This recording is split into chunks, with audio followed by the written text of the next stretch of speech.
자, 이제 성경 안 읽고 뭐하니 목회서신 두 번째 디모데후서를 살펴보겠습니다.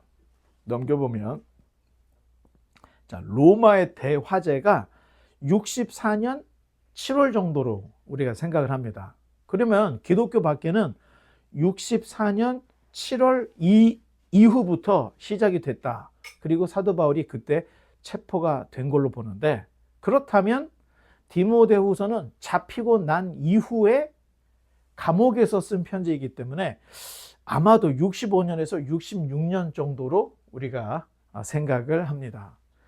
자, 이번에는 사도 바울이 가택연금이 아니고 사형수들이 들어가는 마메틴 감옥에 갇히고, 이 마메틴 감옥에서 디모데후서를 마지막 편지로 쓴 것으로 우리가 볼 수 있습니다.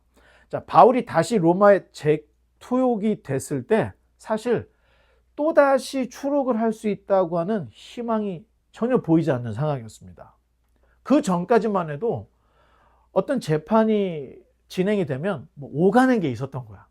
근데 이번 재판에서는 뭔가를 와서 가려고 하면 듣질 않는 거야. 자, 재판을 안 해본 사람들은 모르는데, 재판을 해본 사람, 특히 공정한 재판이 아닐 때 여러분 이거 느낄 수 있습니다. 제가 한국에서 1심, 2심, 대법원까지 재판을 했는데 지방법원에서 우리 변호사 얘기가 아무리 변호를 해도 듣질 않아요. 판사가. 마치 벽 같아요. 이러더라고. 두 번째 재판을 갔을 때는 우리 변호사가 아주 해볼만 합니다. 이런 얘기를 해요. 왜냐면 저쪽에서 받아치고 이쪽에서 답변하고 하는 그 과정을 판사가 잘 듣고 공정하게 할 때가 있다는 거예요. 이 공정한 판결을 내릴 때는 모든 뭐라 그럴까요? 이 변호사들이 자기가 지금 말하는 게 판사가 듣구나, 이게 다 보여진다는 거예요. 그런데 그런 것처럼 마메틴 감옥에 있었던 이 바울에게는 사실 자기가 할 수 있는 변론의 기회도 주어지지 않았고, 넌 이제 끝났어, 넌 이제 죽었어, 이런 취급을 당했던 거예요. 자, 그러니까 아마 사도 바울이 감옥에서 기도를 할 때 아마 하나님이 보여주시기를 면류관을 보여주시지 않았을까. 너의 이제 달려갈 길 다 달려갔고 이제 내가 너에게 마지막 면류관을 보여주겠다 하는 이런 환상과 이런 꿈들을 꾸지 않았을까 생각을 해봅니다. 바울이 체포되니까 주변에 있는 사람들이 바울 곁을 떠나요. 근데 떠나는 이유가 두 가지 이유가 있었어요. 첫 번째는 살려고 도망간 자가 있었고, 두 번째는 바울이 보내서 간 자가 있었어요. 그 중에 데마라는 사람은 세상을 사랑하여 데살로니가로 갔고, 이게 디모데후서에 나와 있어요. 그리고 그리스계는 갈라디아로, 디도는 달마디아로 갔다, 두기고는 에베소로 보냈다, 이렇게 얘기하는데 두기고가 주로 편지를 많이 날렸던 인물로 우리가 보여져요. 왜냐하면 옥중서신의 대부분의 편지가 두기고가 가지고 왔으니까. 자, 그런 걸 볼 때 지금 이 바울이 두기고를 또다시 에베소로 보냈다? 에베소에 누가 있었죠? 이 편지를 받을 디모데가 있었잖아. 그러니까 아마도 이 두기고가 이 바울의 마지막 편지를 받아서 에베소에 있는 디모데에게 전해준 게 아닌가. 자, 이렇게 한번 생각을 해볼 수 있습니다. 자, 바울은 마지막으로 디모데와 마가를 보고 싶다는 이야기를 디모데후서에 쓰고 있어요. 사실 디모데는 우리가 믿음의 아들이었기 때문에 뭐 볼 수 있지, 디도도 보고 싶지, 이렇게 생각할 수 있어요. 그런데 마가를 보고 싶다는 이야기를 디모데후서에 쓰고 있는 거예요. 자, 마가에 대해서는 바울이 처음에 아주 신의가 없는 사람으로 이렇게 취급을 했습니다. 자, 그런데 시간이 가면 갈수록 마가라는 인물이 두각을 나타나는 거예요. 나쁜 쪽으로, 좋은 쪽으로? 좋은 쪽으로 두각을 드러내고 있어요. 자, 처음 바울은 할례당은 무조건 반대하는 입장이었습니다. 손할례당. 그런데 자신의 입장이 때로는 틀릴 수 있다, 이런 생각을 가진 것 같아요. 자, 마가, 그 다음에 아리스타고, 유스도라고 하는 예수는 할례당이었다고 성경에 기록이 되어 있어요. 그런데 이들이 바울이 로마에 갇혔다는 소식을 들었고 로마까지 위문을 왔는데, 이때가 언제냐? 첫 번째 가택연금 갇혔을 때 이 세 명의 할례당이 바울을 찾아왔던 것 같아요. 자, 특히 바울이 이 1차 전도 여행 끝나고 이 마가 때문에 바나바하고 서로 갈라지게 됐잖아요. 굉장히 사도 바울 입장에서는 용서가 안 되는 사람이었다고 생각하는데, 그때 우리가 그 부분을 설교를 할 때 나중에 갔더니 사도 바울이 틀렸더라, 그런 얘기를 제가 했습니다. 그 이유는 그때는 몰랐던 거예요. 그런데 시간이 지나면서 보니까 사도 바울이 바나바가 맞았구나 하는 그런 사건들. 바나바는 마가를 옹호해 줬잖아요. 근데 바울이 내쳤잖아. 그래서 갈라지게 된 거예요. 그런데 나중에 봤더니 마가가 너무 훌륭한 사람이 돼서 그때 당시의 판단을 바나바가 훨씬 잘했구나. 그러니까 여러분, 성질대로 하면 안 된다는 거예요. 사실 성질대로 하면은 나도 솔직히 마가는 다시는 내가 이 사역자로 같이 동역을 하고 싶지 않을 거다 하는 생각을 그때 가졌는데, 아니 시간이 지나고 나서 보니까 마가가 굉장히 유능한 사람이 돼 있는 걸 우리가 볼 수가 있습니다.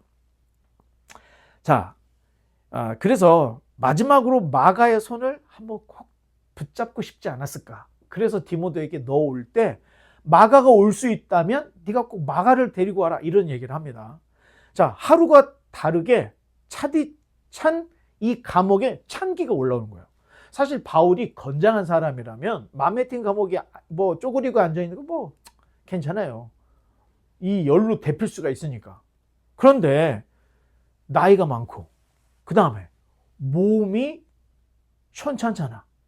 그러니까 이렇게 추운 감방에 갇혀있고 스산한 바람이 부를 때 찬기가 뼛속까지 들어오는 거예요.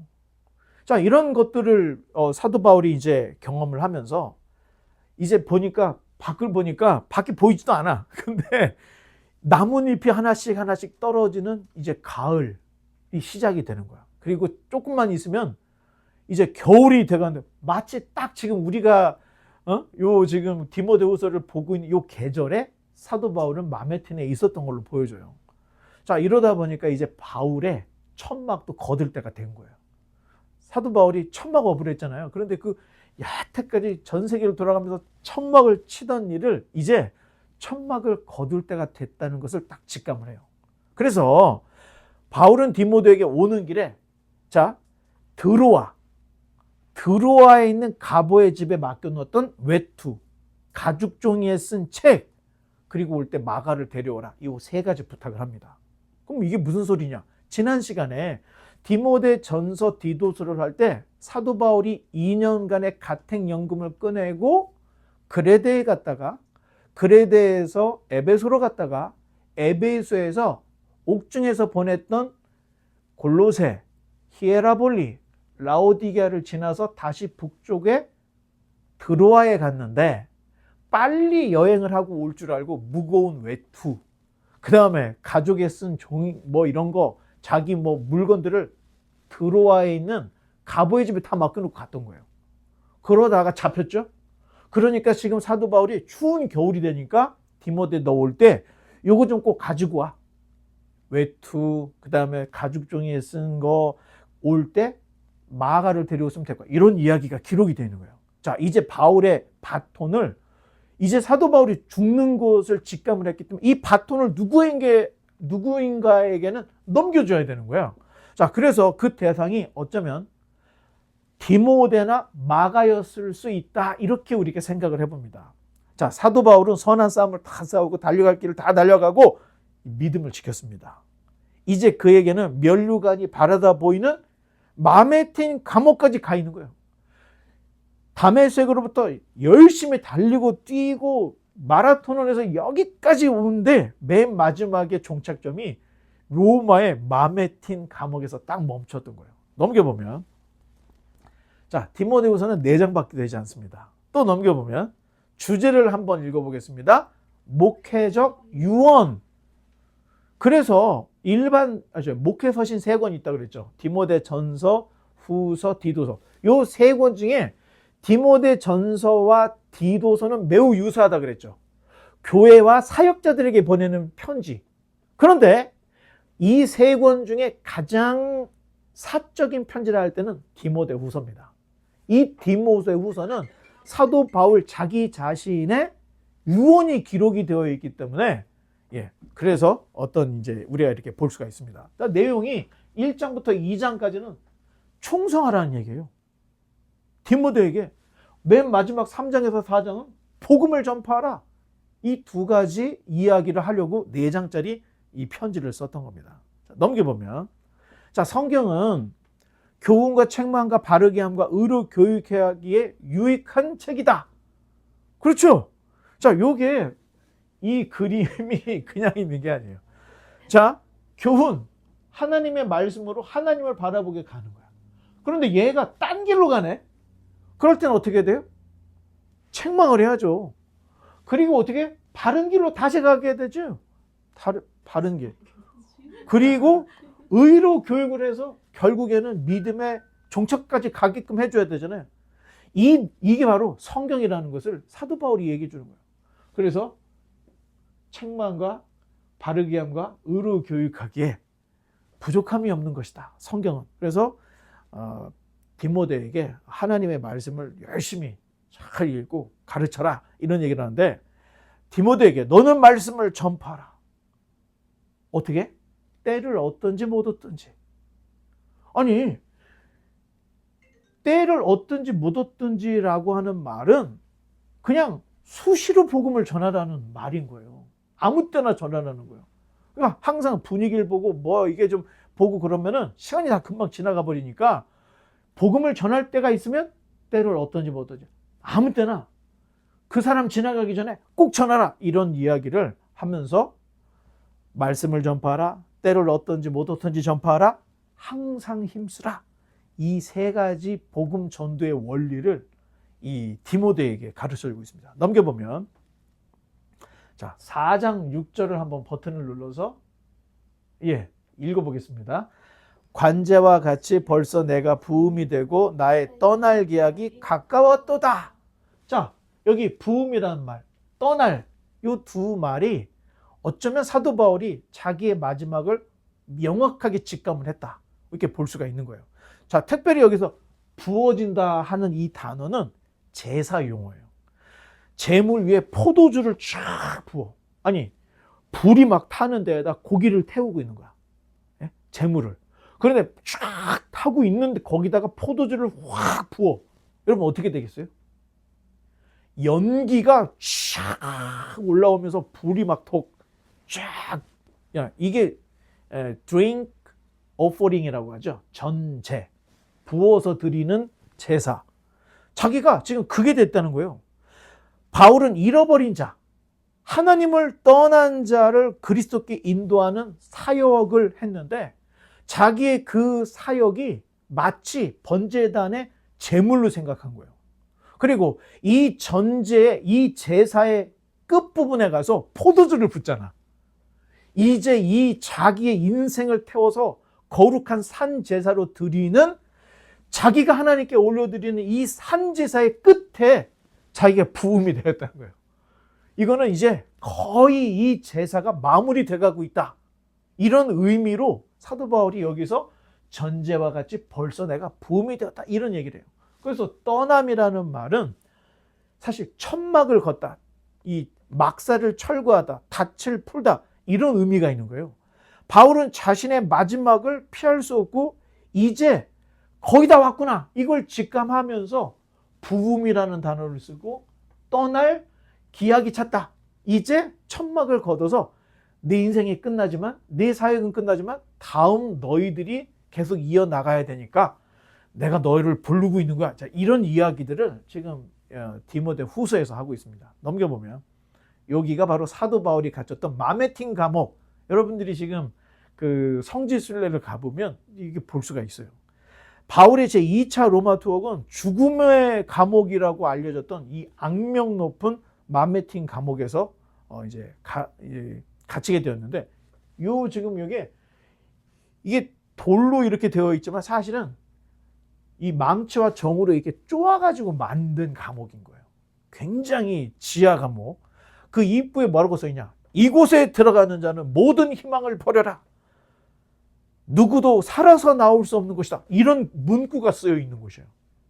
그러니까 무엇인가 잘못해서 재판할 때는 여러분 그냥 막 감옥에 갇히는 게 아니에요. 뭐 가택연금도 하다가 아니면 경찰서에 좀 가둬놨다가 이 정도가 되는 거예요. 근데 여기 마메틴이라는 것은 사형수들이 들어가는 거예요. 이미 직심에 넘겨진 거예요.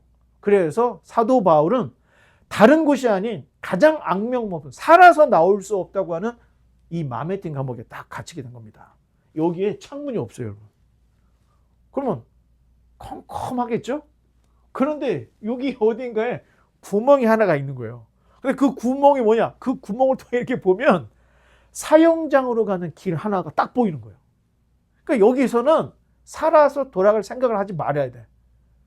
나갈 수 있다면 어디로 나가는 거야? 사형장으로 나가는 곳. 예, 이런 곳에 사도 바울이 이제 갇히게 되었습니다. 넘겨보면 바울은 로마 시민권자였기 때문에 이 가이사 앞에서 재판을 받아요. 아무리 사형수라고 해도 마지막 변론할 수 있는 기회를 주는 거예요.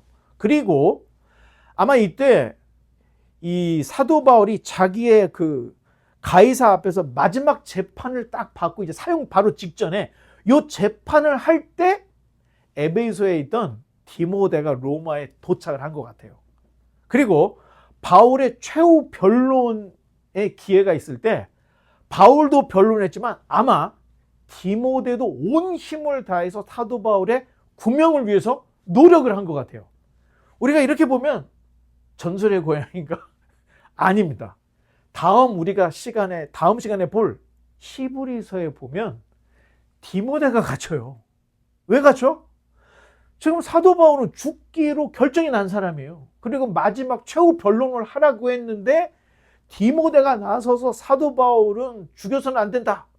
자, 그래서 성경 한 권, 그러니까 뭐 창세기면 창세기, 디모데후서면 디모데, 이거 하나만 보면요 정말 알아야 될 걸 놓칠 수가 있는 거예요. 다음 시간에 볼 히브리서를 보면 디모데가 갇혔다가 풀려난 얘기가 기록이 되어 있는 거예요. 히브리서에. 그러니까 지금 우리가 디모데 후서를 보면서 사도 바울이 죽기 마지막 최후 변론장에 디모데가 막 군인들이 막아도 막 몸부림을 치면서 사도 바울의 구명을 외쳤던 것 같아. 그러다가 갇혔던 것 같아. 디모데도. 자, 그런데 그렇게 사도 바울의 구명을 해도 판사들이 들어주질 않은 거예요. 이미 너는 사형수야. 자, 결국에는 사도 바울이 감옥에서 자유를 찾지 못하고 참수형을 당합니다. 자, 신학자 터툴리안, 주후 155년에서 220년 동안 살았던 분이에요. 우리가 이제 신학자 터툴리안이라고 하는데, 이분에 따르면 바울은 네로의 박해 때 사망했다. 이런 글귀를 우리에게 전해주고 있습니다. 또 신학자 오리겐, 185년에서 254년을 살았던 그 연대에 살았던 분인데, 바울은 로마 시민권이기 때문에 십자가 처형보다는 참수형을 당했다. 이런 기록을 우리에게 전해주고 있어요. 그래서 전승에 의하면 바울이 참수를 당해서 탁 쳤을 때, 머리가 탁 떨어졌을 때 바닥에 3번 튕겼다. 이건 전설입니다. 튕기는 자리에서 샘물이 나왔다. 이런 얘기가 있습니다. 지금은 안 나오죠. 그런데 이제 그 성지순례에 가보면 사도 바울이 죽었던 장소에 이렇게 파여있는 3군데 이렇게 움푹 이런 걸 가서 여러분들이 직접 볼 수가 있습니다. 그러니까 여행도 좋은데 여러분, 의미 있는 여행을 돈을 모아서 한 번씩 가는 것도 신앙과 여러분 인생에 도움이 되지 않을까. 우리 한번 나중에 펀드 모아가지고 한번 전체가 한번 유럽으로 가서 사도 바울의 어떤 전도 여행을 다 같이 한번 경험하는 그날이 자, 오기를 바라겠습니다. 자, 베드로는 68년 로마에서 거꾸로 십자가에 달렸다. 이런 얘기 하죠. 또 바울도 같은 해 그 68년에 목이 잘리는 참수형을 당했습니다. 이때 바울의 나이가 58세, 58살 정도가 되었을까라고 추정을 해요. 왜냐? 사도 바울이 이 젊은이들의 대표, 그러니까 아나니아를 패싱해서 자기가 막 교회를 잔해했던 그때 나이가 아마도 22살에서 25살 때였을 가능성이 있어. 자, 그때 다메섹 도상에서 빛 가운데 주님을 만났죠. 그리고 나서 그의 인생이 세계 선교를 향한 그의 헌신과 노력이 34년이 됐습니다. 그래서 우리가 대충 사도 바울이 한 58세 정도에 순교를 했구나. 자, 넘겨보면, 자, 바울은 디도서 3장에서 디도에게 니고볼리로 오라는 전가를 했다는 이야기를 지난 시간에 했죠. 자, 넘겨보면 한번 읽어보겠습니다. 내가 아데마나 두기고를 내게 보내리니 그때 네가 급히 니고볼리로 내게 오라. 내가 거기서 과동하기로 작정하였노라. 과동이 겨울을 난다는 뜻이에요. 과동이. 자, 바울이 재투옥이 되었을 때 디도는 달마디아로 갔다고 이야기를 하는데, 또 넘겨보면 시작. 데마는 이 세상을 사랑하여 나를 버리고 데살로니가로 갔고 그레스게는 갈라디아로, 디도는 달마디아로 갔다고 전해주고 있죠. 자, 다른 이들은 바울이 체포되자 살기 위해서 도망을 간 거예요. 데살로니가 디모데로, 갈라디아로 막 도망가 버린 거예요. 그런데 디도는 달마디아로 갔다? 사실 가기는 갔는데 누가 보냈냐? 사도 바울이 보냈던 것 같아요. 왜냐? 니고볼리하고 일루리곤이 거의 같은 이 마케도니아 서쪽 북쪽 지역이거든요. 근데 사실 니고볼리에 모여서 전도 집회를 해서 일루리곤으로 올라가려고 사도 바울이 계획을 세웠는데 이게 실행에 못 되고 체포가 된 거예요. 그러니까 얼마나 지금 사도 바울이 내가 잡히면 죽는 거를 사도 바울이 알고 있었던 거예요. 그러니까 디도를 빼돌려가지고, 야, 너 빨리 달마디아로 가. 일루리곤이 후대에 잘라져가지고 일루리곤의 남쪽을 달마디아라고 불렀던 거예요. 그래서 일루리곤, 달마디아는 같은 지역이라고 생각하면 되는데, 왜 다른 곳으로 도망가지 않고 디도를 달마디아로 보냈을까? 이루지 못한 이 복음 사역을 너라도 가서 하라. 자, 그런 의미에서 사도 바울이 달마디아로 보낸 게 아닌가. 자, 이렇게 봅니다. 자, 그래서 결국에는 디도는 사도 바울의 지시대로 달마디아에 갔고 마지막까지 사도 바울의 부족을 끝까지 채워줬던 제자예요. 그러니까 뭐 왼팔이냐 오른팔이냐 이 정도가 아닌 거예요. 지금 디도는 사도 바울이 해결하지 못했던 문제들을 해결하고 사도 바울이 채우지 못했던 마지막 완성을 디도가 해줘요. 그러니까 굉장히 위대한 이 제자였다. 어찌 보면 여러분들도 이런 삶이 돼야 돼요. 지금 뭐 우리 거실에서 이렇게 예배 이렇게 모여서 이렇게 예배 드리는 거 우리 뭐 아무것도 아니야 이렇게 생각할 필요가 없어요. 내 때는 이럴 수 있어. 그런데 자기들 때에는 교회가 더 성장해서 어쩌면 여러분들이 이렇게 성경을 자세히 탄탄하게 밟아 올라가면 어쩌면 미국에 있는 다음 세대를 이끌 리더들이 이 가운데에서 나오지 않을까. 전 이걸 기대해요. 사실 우리가 뭐 얼마나 숫자가 되냐 또 예배 장소가 어떠냐, 여러분 이건 주님이 보시지도 않은 문제예요. 만약에 주님이 필요하다면 당장 예배당 하나 계약해서 우리 나가면 돼요. 그렇죠? 그런데 더 중요한 게 뭐냐? 여러분 요즘에 교회에 성경 갖고 논쟁해서 갈라지는 교회가 있어요? 없습니다. 다 이권 싸움이고, 예? 자기들 어떤 그 정당성 내세우는 이런 싸움이에요. 지금 교회는 사실 제가 볼 때 너무 지금 사회학자들이 교회를 걱정해요. 일반 사회가 교회를 걱정해요. 큰 교회들이요? 여러분, 웬만한 장관, CEO보다 더 돈을 많이 받습니다. 목사들이. 큰 교회들은. 그런데 그걸 내려놓지 못하고 자기 자식에게 대물림을 해주는 거예요.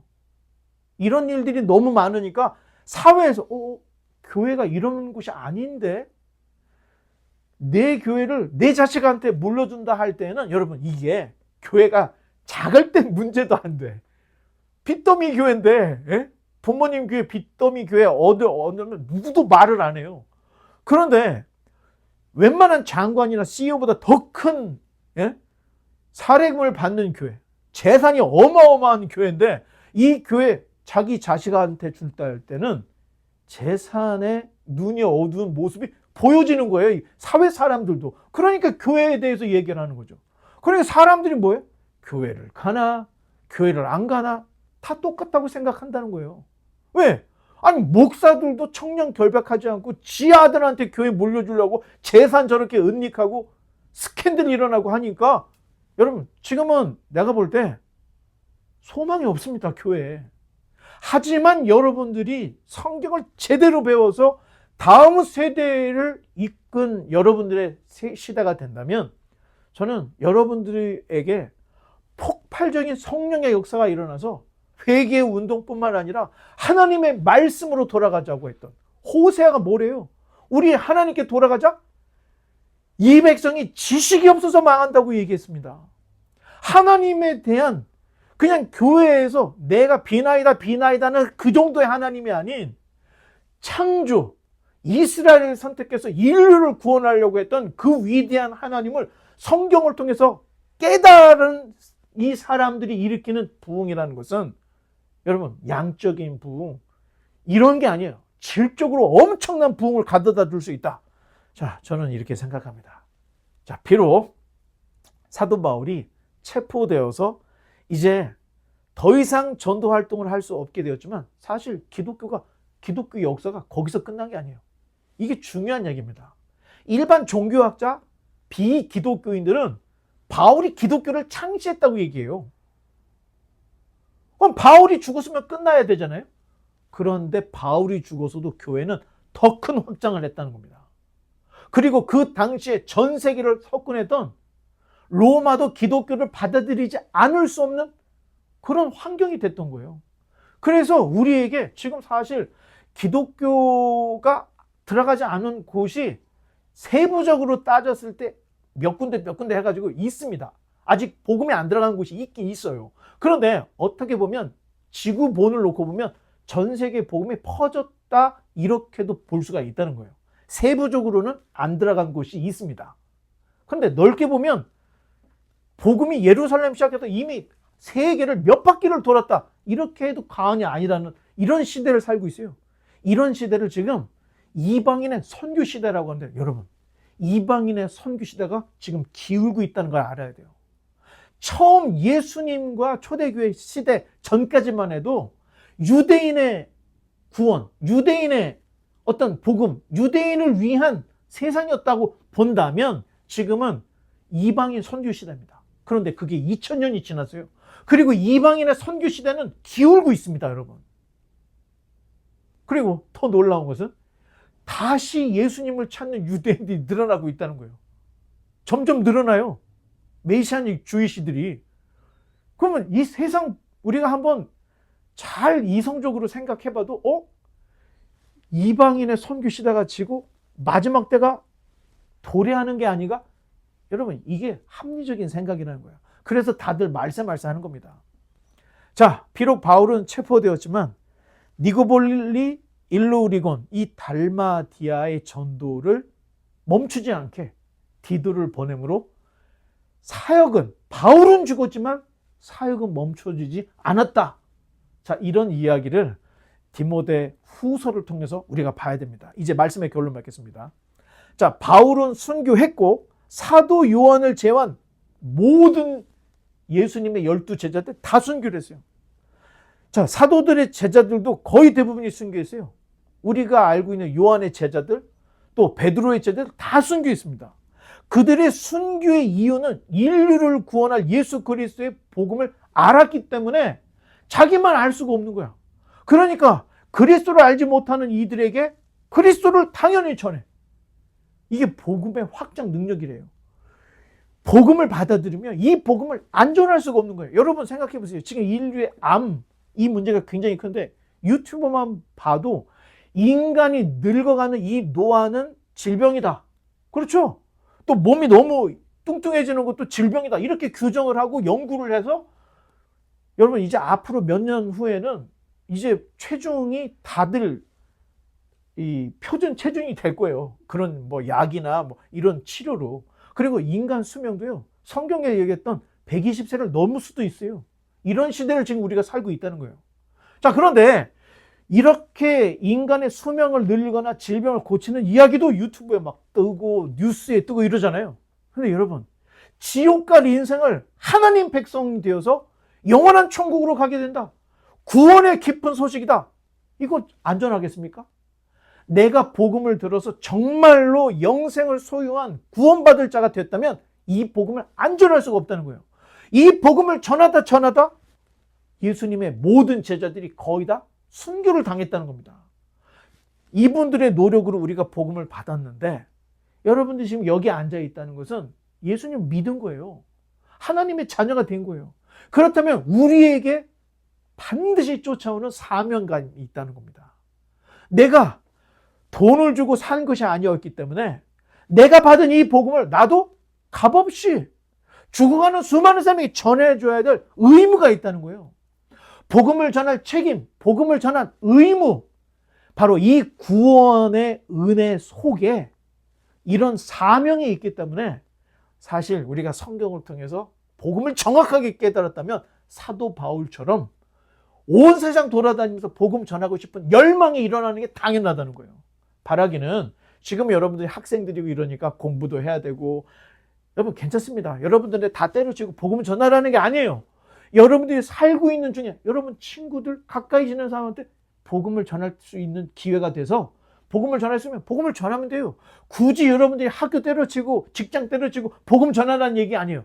삶 속에서 내가 할 수 있는 최대한 나에게 맡겨진 이 사명, 땅끝까지 이르러 내 복음의 증인이 되리라 하셨던 이 말씀, 듣든지 아니 듣든지 예레미야나 선지자들이 이야기했던 거, 그리고 사도 바울이 디모데에게 했던 때를 얻든지 못 얻든지 항상 심쓰라고 했던 이 사명을 우리가 새기고 잃어버렸던 사명을 되찾음으로 우리 인생 가운데 적어도 수많은 사람들에게, 적어도 몇 명 이상에게 복음을 전할 수 있는 저와 여러분 되시기를 주님의 이름으로 간절히 축원합니다. 기도하겠습니다.